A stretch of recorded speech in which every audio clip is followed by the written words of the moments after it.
Write in the comments which country you're watching from and which sultan fascinates you the most. If you're interested in the hidden stories of the Ottoman Empire, subscribe to the channel. The year is 1754. Deep within the gilded cage of Topkapi Palace, a man ascends the throne after 51 years of imprisonment. He is Osman III, a name whispered with a mixture of pity and fear. His reign would be short, his legacy bizarre. He was the sultan who despised the sight of women, forcing them to wear iron-soled shoes so their clanking would warn him of their approach. But was this simple misogyny, or the deep psychological scarring of a prince who lived his entire life under the shadow of the executioner's sword? This is the story of the loneliest man on the throne. In the final year of the 17th century, within the labyrinthine heart of the Edirne Palace, a prince was born. He was named Osman, a name that echoed with the thunderous legacy of the empire's founder. He was the son of the reigning Sultan, Mustafa II, a man whose authority was already beginning to fray at the edges. For the first 4 years of his life, Prince Osman knew only the gilded reality of imperial succession. He was a child of the purple, destined for a life of power, tutored in the arts of governance and war, his future seemingly as vast and brilliant as the empire itself. But the Ottoman throne is a precarious seat, and the currents of fate are swift and merciless. In 1703, the storm broke. A military uprising, known to history as the Edirne Incident, swept through the capital. The Janissaries, the elite and often rebellious heart of the Ottoman military, demanded a change. Sultan Mustafa II, a ruler who preferred hunting to the duties of the state, was deposed. The world of 4-year-old Osman shattered into a million pieces. He watched as his father was humbled, stripped of his power, and forced to yield the throne to his own brother, Ahmed III. In that moment, Osman's destiny was irrevocably altered. He was no longer a future sultan, he was a liability. He was the son of a deposed ruler, a living symbol of a defunct regime, and a potential rallying point for future rebellions. The opulent halls of the palace, once a playground of infinite promise, began to shrink around him. The intricate Iznik tiles seemed to watch him with cold indifference. The whispers of courtiers turned from praise to pity, then to silence. A new chapter of his life was beginning, one not of education for the throne, but of preparation for imprisonment. The shadow of a place known only in hushed, fearful tones began to fall over him. The Kafes, the cage.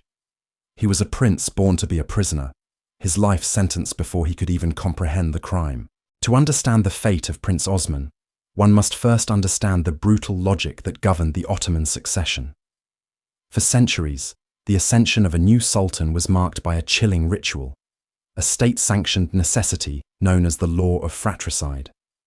Codified by Mehmed the Conqueror, it decreed that a new ruler had the right, indeed the duty, to execute his brothers to prevent the catastrophic civil wars that had nearly torn the empire apart in its infancy. The silken bowstring became an instrument of state, silencing rival claims in the dark of night. But by the early 17th century, this river of royal blood had become too much for the dynasty to bear. A grim innovation was conceived, a solution deemed more humane, yet in many ways, infinitely more cruel. The Kafes, the cage. It was not a dungeon of iron bars and stone, but a suite of opulent apartments tucked away in a secluded quarter of the Topkapi Palace. It was a prison of velvet and gold, where princes would live out their days under constant surveillance. They were given every creature comfort, fine foods, luxurious silks, enslaved servants, but they were denied the one thing that gives life meaning: freedom.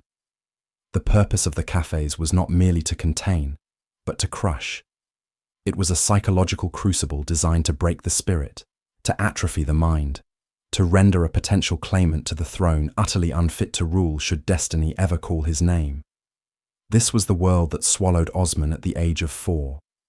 His education ceased to be about statecraft and became an exercise in monotony.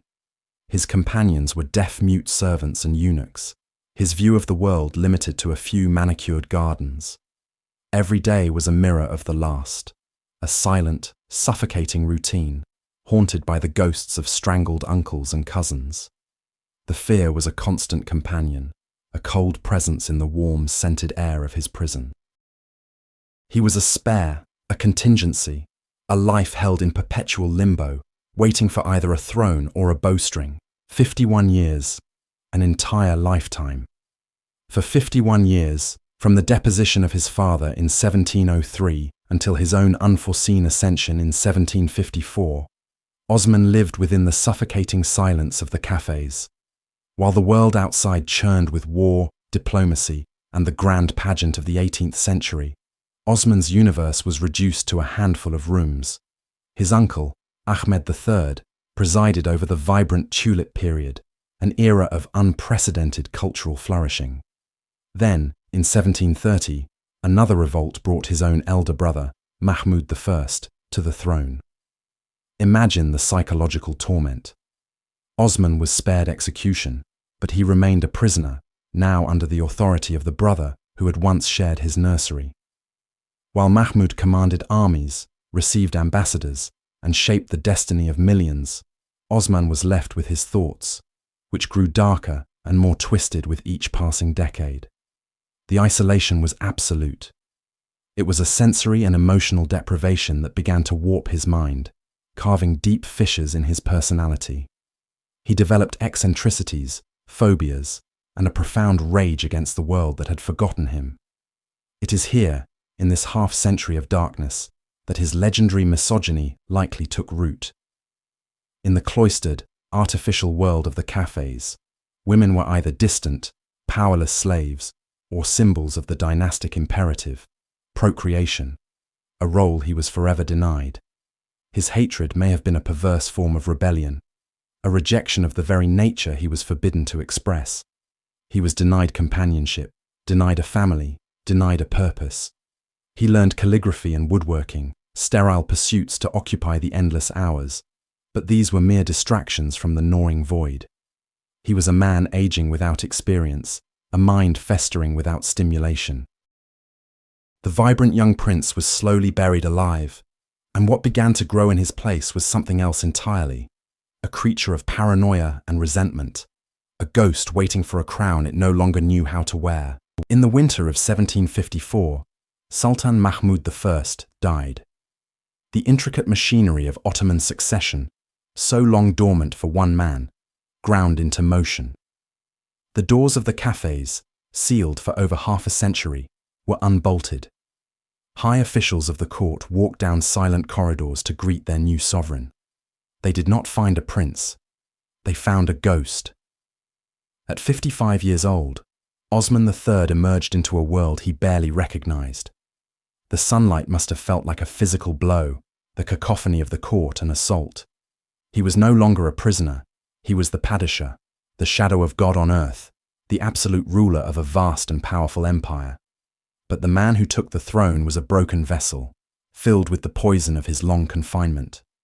His reign, lasting less than 3 years, would become one of the strangest and most miserable in the empire's history. It was not a reign of policy, but of pathology. The deep-seated hatreds cultivated in isolation now became the law of the land. He despised music, and so he banished every musician from the palace, plunging the vibrant Topkapi into an unnatural silence. His infamous misogyny became state policy. He couldn't bear the sight or sound of women. He decreed that all women in the palace must wear shoes with iron-soled nails, so their clattering would warn him of their approach, giving him time to hide. He was a phantom ruler, stalking the halls of his own palace, fleeing from half his subjects. He was prone to fits of rage, deep suspicion, and bizarre acts of micromanagement, often wandering the city in disguise to enforce his puritanical whims. His reign was a brief, tragic farce. In 1757, he died, likely from a stroke or complications from a leg ulcer. The empire exhaled, relieved. Osman III left behind no great monuments, no glorious conquests, no heirs. His only legacy was his own tragedy, a testament to the profound cruelty of the Kafes. He was a man who was crowned only after his soul had already been executed, a sultan who ruled as a ghost, a name forever synonymous with the darkness that created him. On the 13th of December, 1754, a ghost walked out of a gilded prison and onto the throne of the Ottoman Empire. For 51 years, Shehzade Osman had been a phantom in the Topkapi Palace, confined to the opulent but soul-crushing apartments known as the Kafes, the cage. He was 55 years old, the oldest prince to ever ascend to the Sultanate. The years had not been kind. They had hollowed out his spirit, replacing the vigor of youth with the brittle anxieties of a man who had spent a lifetime as a political pawn, a breath away from a silken bowstring. When his cousin, Mahmud I, finally succumbed to illness, the doors to the cage were unbolted, not for an execution, but for a coronation. The high officials of the Divan, the viziers and pashas, gathered to witness the ceremony of accession. They saw before them not a triumphant warrior king, but a stooped figure with haunted eyes, a man whose face was a roadmap of paranoia and resentment. He had seen his father, Mustafa II, deposed in a humiliating revolt. He had watched his uncle, Ahmed III, dragged from the throne during the Patrona Halil rebellion. For Osman, power was not a birthright to be celebrated. It was a venomous serpent that had consumed his family. As the sword of Osman was girded at his waist in the sacred Ayub Sultan Mosque, there was no fire in his eyes. There was only the cold, grey ash of decades spent in silence, listening to the whispers of plotting eunuchs and the distant, muffled sounds of a world he was forbidden to join. The empire held its breath. It expected a new dawn, a new era. What it received was a man shaped by darkness, a ruler whose first instinct was not to build, but to control, to silence, and to purge the world of the very things he had been denied for half a century.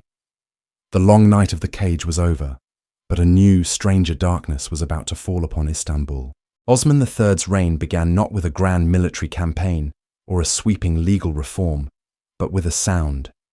It was the harsh, rhythmic clanking of metal on marble, a sound that would become the defining terror of the Topkapi harem. The new sultan, whose life in the cage had been a study in powerlessness, now wielded absolute authority, and his first target was the vibrant, female-dominated world he had been forced to coexist with. He harbored a profound, almost pathological aversion to women. He could not bear to be in their presence, could not even stand the thought of accidentally crossing their path. So he issued one of the most bizarre edicts in Ottoman history. He commanded that iron plates be nailed to the soles of his shoes. This was his warning system. The metallic clang of his approach would echo through the long corridors and tiled courtyards, a signal for every woman, from the highest-ranking consort to the lowliest serving girl, to vanish. It was a symphony of fear.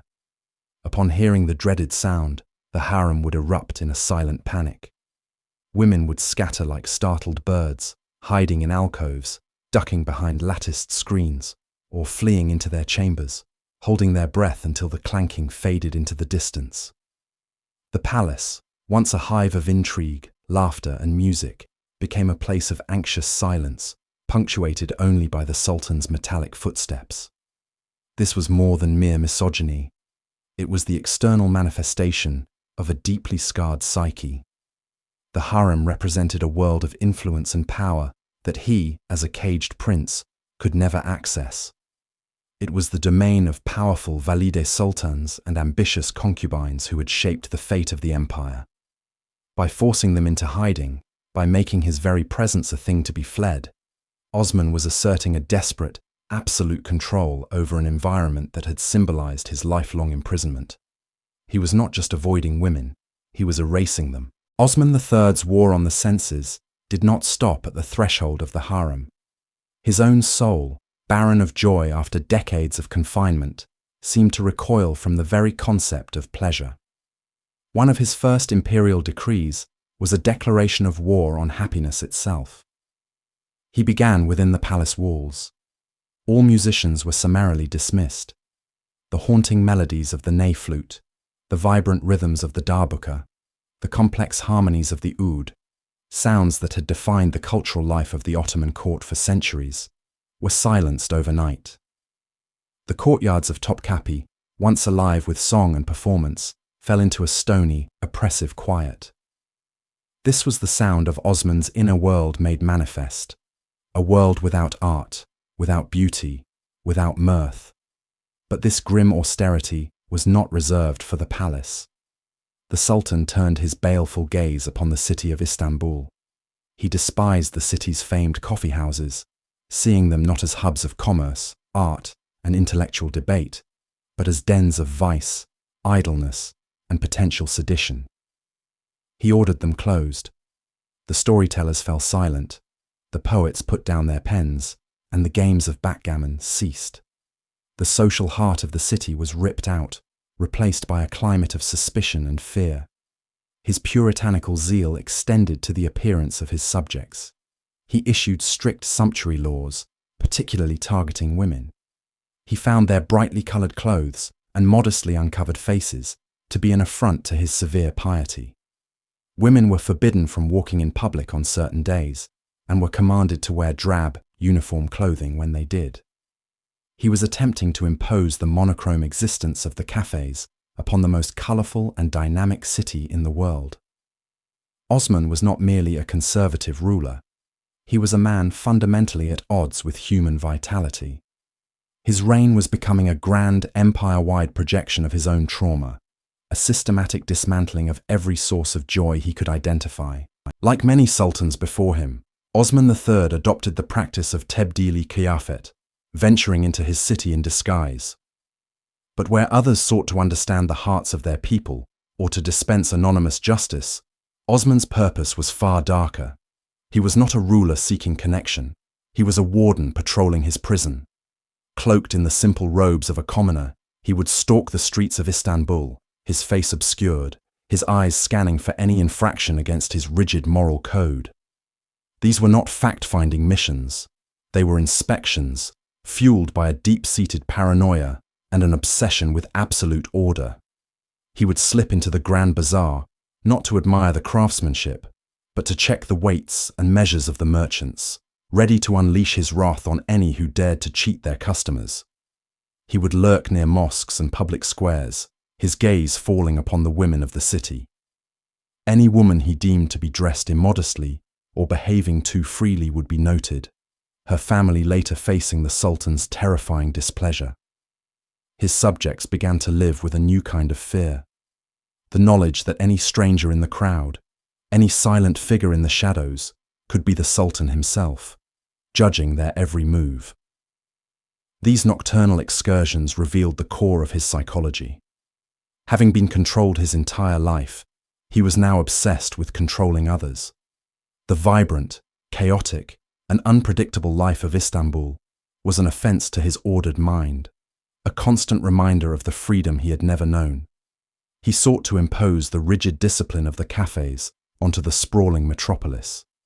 He wasn't a sultan of the people, he was a sultan of the shadows, a phantom who haunted his own capital, enforcing a joyless conformity with the quiet menace of a man who trusted no one and despised the very world he had been chosen to rule.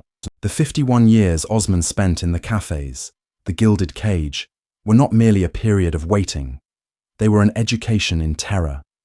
Every meal could be poisoned, every friendly guard a potential assassin, every rustle of silk in the corridor, the approach of the executioner's bowstring. When he finally ascended the throne at the age of 55, he did not leave the cage behind. He carried it with him, projecting its shadows onto the sprawling grandeur of the Topkapi Palace. The Bosphorus, for centuries a symbol of Istanbul's power and beauty, became in his mind a cold, dark waterway, an escape route for traitors or a final resting place for a deposed sultan. His paranoia was a palpable entity that stalked the palace halls. He trusted no one. He would change his sleeping quarters nightly, a phantom in his own home. He developed an obsession with disguise, roaming the streets of his capital as a commoner, his eyes darting, searching for whispers of conspiracy in the marketplaces and coffee houses. But this was no benign act of a caliph seeking to understand his people. It was the desperate hunt of a man convinced his subjects were wolves in sheep's clothing. Within the palace, an unnatural silence reigned. ministers and servants learned to communicate in hushed tones, to walk with soft footsteps, lest they startle the volatile monarch. The slightest perceived offence, a glance held too long or a word misspoken, could be interpreted as a sign of treachery, leading to swift and merciless punishment. For Osman III, the throne was not a seat of power, but an executioner's block, and he was convinced that every person in his empire, from the highest vizier to the lowest servant, was simply waiting for the right moment to give the signal. An empire as vast and complex as the Ottomans cannot function without a firm hand at the helm. When the Sultan's hand trembled with paranoia, power, by necessity, had to flow elsewhere. This created a political vacuum that was filled by a succession of daring and incredibly stressed grand viziers. They became the true, if unacknowledged, regents of a broken throne. The most notable of these was the seasoned statesman Hekimolu Ali Pasha. For him, every day was a high-wire act. Every audience with the Sultan was a gamble, a delicate negotiation not with a head of state, but with a deeply damaged psyche. He had to present state papers, debate military strategy, and manage the empire's finances, all while navigating Osman's erratic moods and violent suspicions. A single misplaced word could be construed as a challenge to authority. A logical argument could be twisted by the Sultan's paranoid mind into a devious plot. The Imperial Council, the Divan, became a theatre of extreme caution. Ministers chose their words with the precision of bomb disposal experts, knowing that one wrong move could end their careers or their lives. The Grand Vizier was the buffer, absorbing the Sultan's irrationality while trying to project an image of stability to the outside world. This perilous position led to an astonishing turnover rate. In his short reign of just 3 years, Osman III appointed and dismissed his Grand Vizier 6 times. Each man who took the seal of office knew he was stepping into the most dangerous role in the empire, where his primary duty was not just to govern, but to survive the man he was sworn to serve. It was a testament to their skill and courage that the empire did not fracture under the strain. In the heart of Istanbul, a monument of breathtaking beauty was rising, a testament to a new architectural vision. The Nuru Osmaniye Mosque, the Light of Osman, was the first great imperial mosque built in the Ottoman Baroque style, a radical departure from the classical designs of Sinan. It was a symphony of light, with a vast, unsupported dome and an unprecedented number of windows that flooded the interior with divine radiance. The irony was that its patron, the man who saw it to completion and gave it his name, was a ruler who lived in perpetual shadow. Osman III inherited the project from his predecessor, but he embraced it, pouring state resources into its construction. What drove this man, who feared his own people, to create such a magnificent public space? Perhaps he saw it as a path to divine favor, a grand gesture to appease a god who might otherwise judge his troubled soul. Or perhaps it was an act of pure imperial obligation, a way to etch his name into the stone of a city he could never truly trust. One can imagine him inspecting the plans from the seclusion of his palace, marveling at the genius of its design, while simultaneously fearing the crowds that would one day gather within its walls. The mosque was a profound contradiction, a public declaration of faith from an intensely private and fearful man. It was a beacon of light commissioned by a sultan of darkness. Today, the Nuru Osmaniye Mosque stands as a masterpiece of Ottoman art, but it is also a silent monument to the fractured psyche of its namesake, a man who could build a glorious house for God, but could find no peace or safety in his own. A paranoid mind craves control above all else. For Osman III, this meant imposing his own bleak and fearful worldview upon the vibrant, chaotic soul of Istanbul. He launched what could be called a moral crusade, but it was rooted less in piety and more in a desperate need to silence dissent before it could even be spoken. His primary targets were the social hubs of the city, the coffee houses and taverns. In the 18th century, these were not just places of leisure. They were the city's living rooms, its news centres, its forums for debate. Here, men from all walks of life gathered to discuss politics, share grievances, and trade information. To Osman, they were nothing short of breeding grounds for sedition. He saw a potential plotter behind every cup of coffee, a revolutionary in every wine-soaked argument. Swift and harsh decrees were issued. The coffeehouses were shuttered, their patrons dispersed. The taverns were closed, their wine barrels smashed in the streets. An unnatural quiet fell over the city's social life. But his crusade for control extended even further, into the very appearance of his subjects.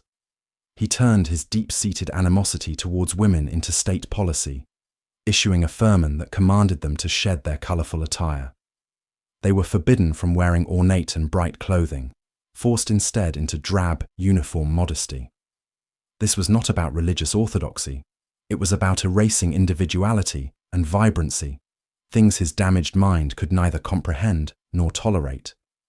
He was attempting to remake his capital in his own image, grey, silent, and devoid of joy or spontaneity.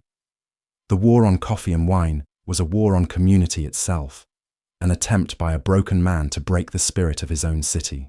The imperial harem of Topkapi Palace, for centuries the beating heart of dynastic power, had fallen silent.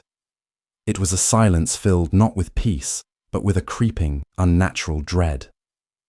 Under Sultan Osman III, this gilded cage, designed to produce heirs and project Ottoman magnificence, became a monument to its master's profound psychological fractures.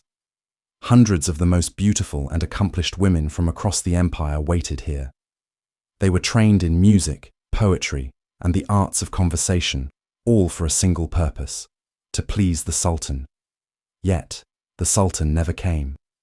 The central chamber, the Emperor's Hall, remained perpetually empty.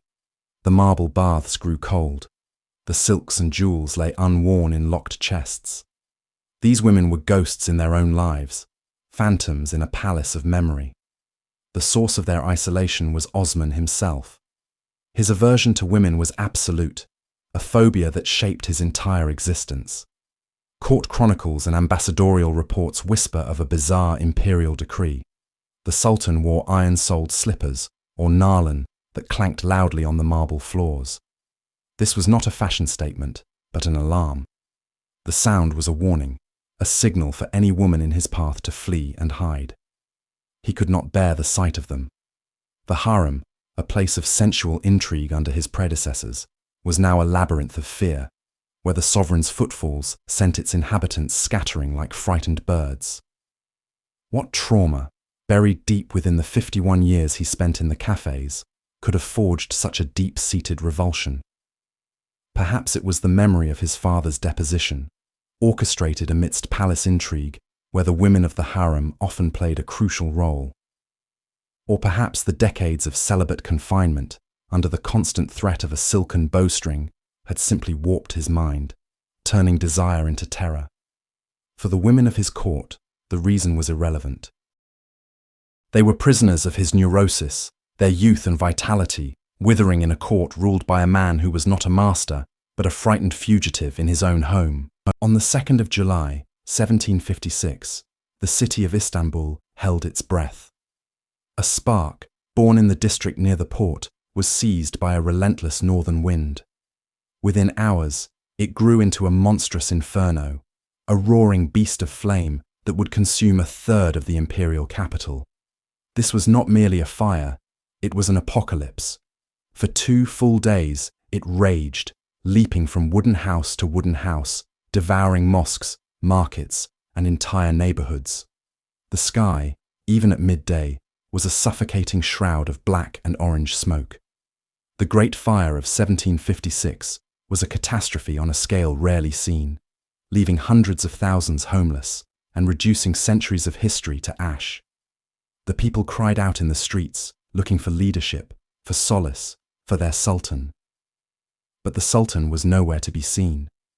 While his city burned, Osman III remained cloistered within the thick stone walls of Topkapi Palace. The flames were visible from his windows, the screams of his subjects lightly carried on the wind, yet he made no public appearance. He issued no significant orders for relief, offered no words of comfort. He was a vacuum at the center of the storm. This profound detachment was not the stoicism of a strong ruler, but the pathological apathy of a broken man. His world had shrunk to the size of his own paranoia and obsessions. The suffering of his people was an abstraction, a distant noise that could not penetrate the fortress of his mind. To the citizens of Istanbul, who saw the fire as a sign of divine wrath, the Sultan's inaction was damning. It confirmed their fears. The empire was headless, guided by a sovereign who was physically present but spiritually absent. The city was a body in agony, but its soul, the Padishah, felt nothing.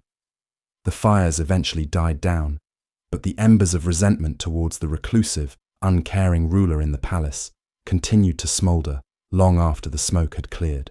How does an empire function when its absolute ruler is a recluse, a man who fears human contact and is crippled by paranoia? The answer, during Osman III's brief reign, is that it barely functions at all. The vast Ottoman state, stretching from the Balkans to Persia, became a phantom empire, governed by a ghost on the throne. With Osman unwilling or unable to engage in the daily rigors of statecraft, a dangerous power vacuum emerged.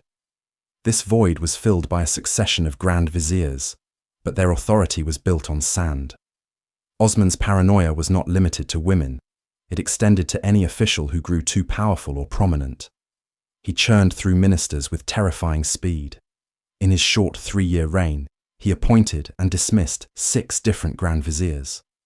To hold the highest office in the land was to live with the constant threat of demotion, exile, or execution, often for the slightest perceived offense. This created a climate of fear and instability, where long-term planning was impossible and officials focused on political survival rather than imperial governance. When Osman did choose to intervene, his edicts were not grand strategies, but bizarre projections of his personal phobias onto public life. He famously issued decrees restricting women from appearing in public on certain days of the week, a move that baffled foreign observers and frustrated his own populace. He also reinforced strict dress codes for his non-Muslim subjects, a policy driven less by religious zeal and more by a compulsive need for order and control in a world he found chaotic. While the great powers of Europe, Russia, Austria, and a rising Prussia, were modernizing their armies and centralizing their states, the Ottoman Empire was adrift. Osman's reign was a period of profound stagnation, a 3-year pause in history where the machinery of a great empire idled, waiting for its phantom driver to either take the wheel or vanish completely. While Osman III haunted the corridors of Topkapi Palace, another prince was waiting. In the gilded prison of the Kafes, the same gilded prison that had broken Osman, his younger half-brother Shehzade Mustafa was biding his time. Mustafa had endured a similar confinement, 27 years locked away from the world. Yet, the same experience that had curdled Osman into a bitter recluse had forged Mustafa into a man of keen intellect and ambition. Where Osman saw only threats and shadows, Mustafa saw an empire in desperate need of reform. From within his quarters, he devoured books on history and military science. He corresponded secretly with officials, studied the rising power of European states, and wrote poetry filled with a yearning for action. He was everything his brother was not: energetic, curious, and acutely aware of the world beyond the palace walls. The entire Ottoman court lived in this state of suspended animation, watching the frail, childless sultan and waiting for the inevitable. Osman's health was failing. He was plagued by a painful carbuncle, a severe boil on his leg that festered and refused to heal. In his final days, in a last desperate assertion of power, he insisted on leading the Friday prayer procession, a duty he had long neglected. He had to be tied to his horse, a grim spectre of a ruler, but collapsed before the ceremony could conclude. He died on October 30th, 1757. The news spread through the palace not with grief, but with a palpable sense of relief. The strange, stagnant interlude was over. The doors of the cafes were thrown open, and Shehzade Mustafa, now Sultan Mustafa III, walked out a free man for the first time in nearly 3 decades. The brother who had lived so long in the shadow was finally stepping into the light, inheriting a troubled empire from a ruler who had never truly wanted it. A new era was about to begin. By the third year of his reign, the prison of the Kafes had been replaced by a new, more intimate confinement, the prison of his own body. The 50 years of inactivity, of pacing a gilded cage, had taken their inevitable toll. A severe stroke had lamed him, leaving one side of his body a dead weight, a constant dragging reminder of his mortality. His gait, already made peculiar by the iron-soled shoes he wore to warn the women of his approach, became a grotesque shuffle. The man who commanded an empire could barely command his own limbs. But the physical decay was merely the outward sign of a deeper rot. His mind, always a landscape of shadows and suspicion, grew darker still. The leg ulcer that had plagued him for months became a source of unceasing agony, a focal point for all his rage and paranoia. Physicians approached him with terror, knowing that any failed remedy could be interpreted as treason. They spoke in whispers, their diagnoses couched in layers of courtly deference, terrified of the invalid tyrant. The palace, already silenced by his hatred of music, became a mausoleum. The only sounds were the groans of the Sultan in his chambers, the fearful whispers of servants, and the distant, muted hum of a city he despised. He saw plots in every shadow, assassins in every corner.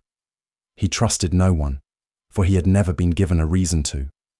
His brother, Mahmud I, had kept him alive, but it was a life without living. Now, as Sultan, he possessed ultimate power, but it was the power of a ghost, rattling chains in a palace that had always been his tomb. His body was failing, but his soul had withered decades ago in the desolate quiet of his princely prison. The final act was not a battle for an empire, but a grim, private war against his own flesh and the ghosts that haunted his every waking moment. It was Friday, the 29th of October, 1757. The imperial physicians had been clear. The Sultan was too weak, his leg a festering wound that threatened his life. To leave the palace was to invite death. But Osman, in a final defiant act of will, refused to listen. He would attend the Friday prayer. Was it piety? Or was it the desperate need of a powerless man to perform the ultimate ritual of power, to show his city that he was still its master? Strapped into his saddle, his face a ghastly mask of pain and pallor, he began his final procession. The streets of Constantinople, a city he had tried to mould with his austere prohibitions, teemed with life. The smells of spices, the sea, and the crowds filled the air. For a man who craved silence and solitude, it must have been an inferno of the senses. As his horse moved slowly through the city, he would have seen the magnificent dome and minarets of his great project, the Nur Osmaniye Mosque, the Light of Osman, nearing completion. It was to be his one lasting mark on the skyline, a testament in stone and gold to a reign built on shadows and negation. Did he feel a flicker of pride? Or did he see it as a beautiful, empty shell, a monument to a life he never truly lived? He was a stranger in his own capital, a sovereign who had never connected with his people, a man who had ruled from a distance enforced by trauma. This last journey was not a triumphant parade, but a funeral march. He was a living ghost, passing through a world he could see and command, but never touch, never feel, and never truly be a part of. He was returning from the mosque when the final collapse came, the end of a journey that began not 3 years prior, but 56 years ago, in the lonely splendor of the Topkapi Palace. He was carried back to the palace, not a ruler, but a broken man. The surgeons, their hands trembling, performed their desperate operation on his leg. It was futile. The infection, the agony, the sheer exhaustion of a life lived in fear, had won.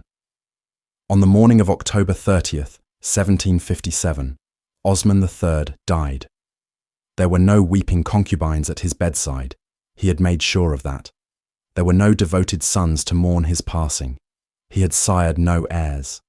His death was as solitary as his life. The news spread through the vast corridors of the Topkapi Palace, not as a wave of grief, but as a collective, unspoken sigh of relief. In the harem, the silent women could finally remove the muffling felt from their shoes.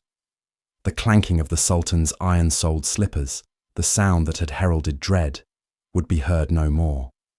The musicians, banished and unemployed, could dare to hope for a return to favour. The court officials, who had navigated his erratic temper and bizarre decrees, could breathe again. The machine of the Ottoman state, ever efficient in moments of succession, moved without pause. His cousin, the son of the great Ahmed III, was brought forth from the Kafes. The cannons boomed across the Bosphorus to announce the accession of Sultan Mustafa III. The throne was not cold before it had a new occupant. Osman's body was prepared for burial with the requisite ceremony, but it was a ceremony devoid of genuine sorrow. He was laid to rest not in his own magnificent Nuru Osmaniye mosque, which was not yet finished, but in the tomb of his predecessor, Mahmud I, the very brother who had kept him imprisoned for decades. It was a final, bitter irony. Even in death, he remained in the shadow of another, a temporary guest in someone else's final resting place. The throne was empty of its strange, tormented occupant, and for most of the empire, it was as if a long, grey and silent storm had finally passed. What is the legacy of a man who ruled for less than 3 years? A man defined more by what he hated than what he built. In the grand sweep of Ottoman history, Osman III is little more than a peculiar footnote, a brief, unhappy interlude between more significant reigns. His attempts to enforce a rigid, joyless morality on Istanbul through his various bans were quickly forgotten, swept away by the city's irrepressible spirit. He left no children, founded no dynasty, and won no glorious wars. His name is not invoked with the reverence of a Suleiman or a Mehmed the Conqueror. Yet, his legacy is profound, not for what he did, but for what he was. Osman III is the ultimate embodiment of the Kafes system's cruelty. He was its masterpiece of destruction. The 50 years he spent in gilded isolation did not just contain him. They hollowed him out, replacing a prince's potential with a prisoner's pathologies. His hatred of women, his aversion to music, his crippling paranoia. These were not the eccentricities of a ruler, but the deep traumatic scars of a man who was psychologically broken long before he was ever handed the scepter. His one tangible achievement, the glorious Nuru Osmaniye Mosque, stands in stark contrast to his life. Its name, the Light of Osman, is a tragic irony for a sultan who lived in darkness. It is a beacon of Ottoman Baroque art, a fusion of European and Ottoman styles, a symbol of openness and light from a man whose soul was closed and shuttered. He is the forgotten sultan, the unloved ruler. But to forget him is to misunderstand the terrible price of power in the late Ottoman Empire. His story is a cautionary tale, a whisper from the gilded cage, reminding us that a throne can be the loneliest place on earth, and that the heaviest chains are not forged of iron, but of memory and fear.